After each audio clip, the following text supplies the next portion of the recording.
Gago nyinga Milton Ocheng, Jodak Alwora mathidhna Mayala obago ng'anyo ka gidwaro mondo mikambi ma Lake Agro Limited odar kendo wuogi alwora no. Jodak oywak ni Lake Agro ewi chal marach mar apeini matingni giwachore ni ketho ka bende kambi no ok chulgi osara. Mae kaka Joyce Olo nofwambo na ripodno. Jodak Alwora Mayala nowuok oko ka giting'o itoboke gi otese magandike kendo wero wende maseyo kambi mar Lake Agro Limited ka gichwalo ywak gi ne kambi no kuom koso dewo dwarogi kaka jotich kendo koso konyogi e ting'o malo chal mar ngimagi. Dominion kane nitie ka indigo, Dominion ne tiyo kod youth, mine kachiel kod jodongo yo makare. To sani nyaka ne Lake Agro donj, onge gima waseyudo, nikech yudo ka ot achiel dhano odakie jomoro mo ji 10. Jogo man bende ogero udi, ok ginyalo yudo benefit utgigo, nikech yudo ka joma rent ot tin.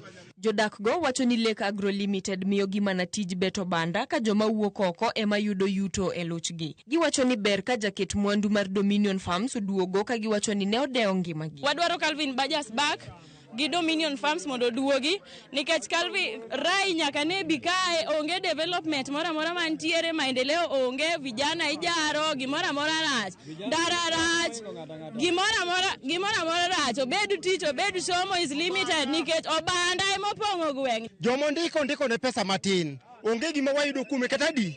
Joma biro beto niang' ka Rai yago oko Western, niang' isombitero Western.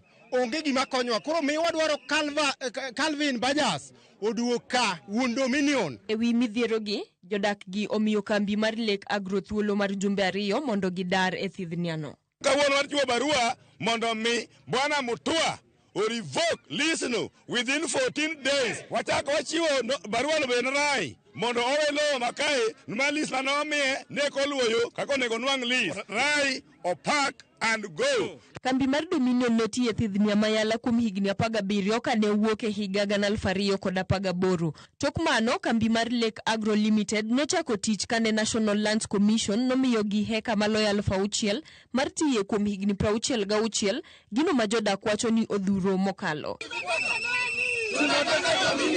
Joyce Olo, Ramogi TV.